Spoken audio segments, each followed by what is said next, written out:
मौसम से जुड़ी सटीक जानकारी और खबरों के लिए हमारे YouTube चैनल को सब्सक्राइब करें और बेल आइकन दबाकर हर खबर पर रखें नजर। नमस्ते दोस्तों, स्काईमेट वेदर में आप सभी का बहुत बहुत स्वागत है। मेरा नाम महेश पलावत है। ये 2 अप्रैल का शाम का वीडियो है। इसमें हम बात करेंगे कि अगले कुछ दिनों के दौरान पूरे भारत में क्या मौसम में बदलाव होने वाले हैं। तो पहले वेदर सिस्टम देखते हैं कि कल से ही एक वेस्टर्न डिस्टर्बेंस पहाड़ों पर पहुंचने वाला है। तो उसके कारण क्या होगा कि पहाड़ों पर आज रात से ही थोड़ी सी बारिश शुरू हो सकती है। तो ये वेस्टर्न डिस्टर्बेंस आप मान के चलिए कि इस जगह पर है और एक साइक्लोनिक सर्कुलेशन बना हुआ है जो मध्य महाराष्ट्र के ऊपर है। तो ट्रफ क्या है? एक ट्रफ है जो साउथ छत्तीसगढ़ से लेकर के विदर्भ मराठवाड़ा से होते हुए और इस तरह से ये केरल तक आ रही है। ये पूरे दक्षिण भारत तक आ रही है और हवाएं जो है वो आप देखिए इस तरह से चल रही हैं और ये जो साइक्लोनिक सर्कुलेशन है यहाँ से इस तरह से घूम रही है। ये यहाँ से आई और ये ट्रफ इस तरह से और एक साइक्लोनिक सर्कुलेशन यहाँ पर ये बना हुआ है नॉर्थ ईस्ट इंडिया में। तो ये एक ट्रफ बन गई, यहाँ से हवाएं आई। लेकिन राजस्थान में ये राजस्थान के साथ साथ जो पश्चिमी राजस्थान और गुजरात में जो हवाएं आ रही हैं उनका अगर डायरेक्शन देखिए तो यहाँ से आ रही है। ये देखिए, तो क्या होगा कि यहाँ से ये जो हवाएं आ रही हैं, ये जो इलाका है बलूचिस्तान सिंध, यहाँ पर क्या है कि थार रेगिस्तान है। यहाँ से जो गर्म हवाएं आ रही है उसके कारण पश्चिमी राजस्थान और गुजरात में टेम्परेचर बढ़ रहे हैं। तो गुजरात में 40 डिग्री से ऊपर टेम्परेचर पहुंचे हुए हैं। काफी ज्यादा भीषण गर्मी का प्रकोप है। हालांकि अभी हीट वेव नहीं आई है लेकिन हीट वेव आने की संभावना बनती जा रही है। और बारिश की गतिविधियां दक्षिण प्रायद्वीप में काफी ज्यादा बढ़ गई हैं और उसी तरह महाराष्ट्र में, छत्तीसगढ़ और दक्षिणी मध्य प्रदेश में आपको बारिश दिखेगी। और यहाँ से क्योंकि आप देखें तो फिर क्या होगा कि ये जो हवाएं हैं वो यहाँ से भी आप देखेंगे तो एक साइक्लोनिक सर्कुलेशन इस जगह पर बना हुआ है जो अंडमान के आसपास बना हुआ है। एक साइक्लोनिक सर्कुलेशन ये तमिलनाडु के आसपास बना हुआ है। तो उसके कारण क्या हो रहा है कि हवाएं जो इस तरह से यहाँ से भी आ रही है, ये अरब सागर से भी इधर से ऐसे घूम करके इसके साथ मिलेंगी।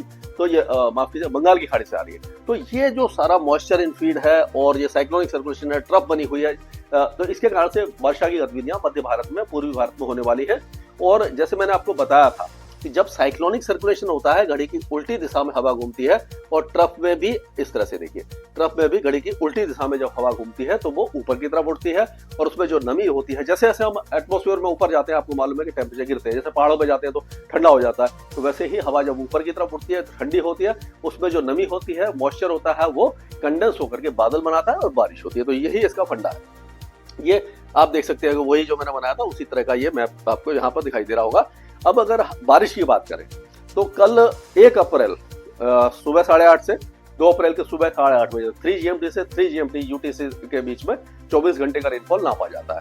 तो उसमें अगर हम देखें तो ये जो भी आप देखेंगे ये देखिए, ये पूर्वोत्तर राज्यों में बारिश की गतिविधियां आपको दिखाई दे रही होंगी। ये देखिए, यहाँ पर बांग्लादेश वगैरह में, ये सब दक्षिणी असम वगैरह में यहाँ पर बारिश है। यहाँ पर आप देखिए कि दक्षिण जो सियोनी वगैरह ये जो इलाके हैं यहाँ के मध्य प्रदेश के वहाँ पर, और ये विदर्भ के कई इलाके और ये मध्य महाराष्ट्र के कुछ इलाके यहाँ पर बारिश हुई है। जगदलपुर में साउथ छत्तीसगढ़ में हुई है, किशनगढ़ जो उड़ीसा में यहाँ पर बारिश हुई है। और उसी तरह से ये भारी बारिश जो है वो ये इंटीरियर तमिलनाडु, केरल और ये कर्नाटक के दक्षिणी भागों में हुई है। तो अब इस बारिश के कारण क्या हुआ है इस पे नजर अगर डालें तो इस पे पहले देखेंगे, पहले टेम्परेचर देख लेते हैं कि टेम्परेचर जो आपने देखा था कि विदर्भ वगैरह में आपने देखे थे कि 40-42 डिग्री के आसपास टेम्परेचर आ गए थे, तो वो 35, 36, 34 के डिग्री के आसपास पहुंच गए हैं। तो यहाँ पर बारिश के कारण तापमान में गिरावट हुई है और इसी तरह से ये जो उड़ीसा वगैरह में भी टेम्परेचर 40 से नीचे आ गए। यहाँ पर भी काफी ज्यादा गर्मी थी। दक्षिण पूर्वी जो उत्तर प्रदेश था यहाँ पर भी बहुत गर्मी थी, लेकिन अभी ये गुजरात में 40-42 के आसपास का आंकड़ा आपको दिखाई दे रहा होगा। और ये है टेम्परेचर ड्रॉप, जो यानी बारिश के कारण और बादलों के कारण जो टेम्परेचर में गिरावट हुई है। जो लाल रंग है वो टेम्परेचर बढ़े हैं, लेकिन ये नीला रंग देखिए आप, ये पूरा जो ये आप देखो, ये कोकण एंड गोवा, ये साउथ मध्य महाराष्ट्र, विदर्भ, मराठवाड़ा, तेलंगाना, ये सारे पूर्वी उत्तर मध्य प्रदेश वगैरह, इस सारे इलाकों में 3 से 4 और 5 से 6 डिग्री तक की गिरावट दर्ज की गई है क्योंकि बारिश हुई है। अब आगे कैसा रहेगा तो आज अगर हम देखें तो इसमें हम देखेंगे पहले कि बारिश की गतिविधियां कहाँ है। तो पहाड़ों पर रात के समय गिलगिट बाल्टिस्तान, मुजफ्फराबाद, यहाँ पर बारिश शुरू हो जाएगी, बहुत हल्की बारिश शुरू होगी। उसके बाद कल बारिश की गतिविधियां बढ़ जाएंगी और स्नोफॉल भी अच्छा होगा। 4 तारीख तक रहेगा, लेकिन 3 तारीख को इंटेंसिटी ज्यादा रहने वाली है। यहाँ पर जो शुष्क हवाएं चल रही हैं तो आप देखेंगे कि जो ये हिमाचल और उत्तराखंड आज सूखा रहेगा। हिमाचल में कल बारिश और स्नोफॉल हो सकता है। उत्तराखंड में चांसेस दिखाई नहीं दे रहे हैं। ये पंजाब हो गया, हरियाणा है, उत्तर प्रदेश पूरा, ये बिहार, झारखंड, पश्चिम बंगाल, यहाँ पर कोई वेदर एक्टिविटी आपको दिखाई नहीं देगी। पूर्वोत्तर राज्यों में भी, पूर्वी असम और अरुणाचल प्रदेश में बारिश होगी। और अगर हम राजस्थान की बात करें तो अभी फिलहाल राजस्थान में बारिश नहीं है और ये थोड़ा कोटा संभाग में बादल वगैरह छा सकते हैं आज 2 तारीख को। और उसी तरह गुजरात सूखा रहेगा। लेकिन अब मध्य प्रदेश में अब बारिश की गतिविधियां हो सकती हैं कि भोपाल है, गुना, शिवपुरी, शाजापुर, खरगोन, बैतूल, होशंगाबाद, नरसिंहपुर, ये जो इलाके हैं यहाँ पर, जबलपुर, कटनी वगैरह में हल्की फुल्की बारिश हो सकती है। और उसी तरह से अब बिहार और झारखंड, पश्चिम बंगाल में नहीं है। ये जो आपका राउरकेला वगैरह और ये किशनगढ़ है, यहाँ पर इंटीरियर उड़ीसा में हल्की बारिश हो सकती है।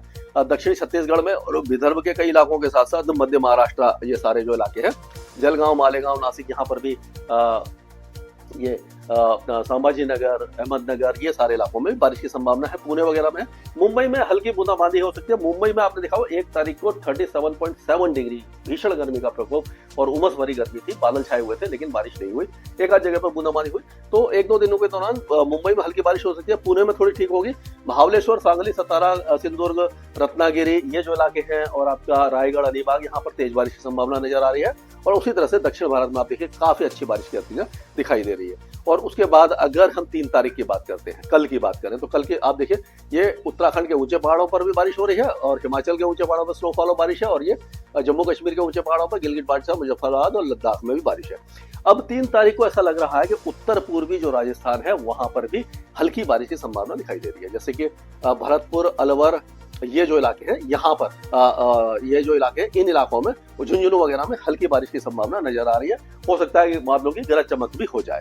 और मध्य प्रदेश के दक्षिणी इलाकों में, विदर्भ और मराठवाड़ा और तेलंगाना और दक्षिणी जो छत्तीसगढ़ है, यहाँ पर 3 तारीख को भारी बारिश के साथ साथ ओलावृष्टि, बादलों की गरज चमक, बिजली गिरने की संभावना, ये सारा दिखाई देगा। और उसी तरह से मध्य महाराष्ट्र में और ये जो इंटीरियर महाराष्ट्र है, ये पूरा इलाका जो पश्चिमी तट है, यहाँ पर भारी से अति भारी बारिश होने की संभावना है। लैंडस्लाइड, मडस्लाइड, जल भराव की स्थिति हो सकती है इन सारे इलाकों में, यानी कि सिंधुदुर्ग, रत्नागिरी, सांगली, सतारा, कोल्हापुर, बेलगावी, होनावार, कारवार, बेंगलुरु और धारवाड़, कोपल, गंडक, ये और जो आगे अंदर के इलाके हैं, जो पूरा जो नीलगिरी हिल्स है और केरल है, यहाँ पर बहुत अच्छी बारिश की संभावना नजर आ रही है 3 तारीख को। 4 तारीख होते होते पहाड़ों पर बारिश कम हो जाएगी और उसी तरह से दक्षिण भारत में बारिश कम हो जाएगी, लेकिन पश्चिमी तट पर बारिश की गतिविधियां जारी रहेंगी। तेलंगाना, आंध्र प्रदेश, इन सारे इलाकों में रहेगी। विदर्भ, मराठवाड़ा से बारिश की गतिविधियां हट जाएगी। यानी कि इस तरह का वेदर होने वाला है। प्री मानसून गतिविधियां बढ़ने वाली है, लेकिन ऐसा लग रहा है कि पहले जो 10-12 दिन है अप्रैल के, वो काफी अच्छे निकलने वाले हैं। उत्तर भारत में ज्यादा बारिश नहीं है, लेकिन 10-12 तारीख के आसपास ऐसा लग रहा है कि जो थोड़ा सा मध्य प्रदेश, छत्तीसगढ़ और हो सकता है उत्तर प्रदेश के कुछ इलाकों में, यहाँ पर बारिश की गतिविधियां थोड़ा सा और ऊपर की तरफ सरके। तो प्री मानसून गतिविधियां जैसे जैसे अप्रैल में हम आगे बढ़ेंगे वैसे वैसे जोर पकड़ने लगेगी और टेम्परेचर को बीच बीच में कंट्रोल करती रहेगी। इसके आगे जो अपडेट होगा मैं कल के वीडियो में आपको बताऊंगा स्काईमेट वेदर में। अभी के लिए इतना ही। आज ही डाउनलोड करें स्काईमेट मोबाइल ऐप, पूछे मौसम का हाल अपनी पसंदीदा भाषा में और रहे बाकियों से एक कदम आगे।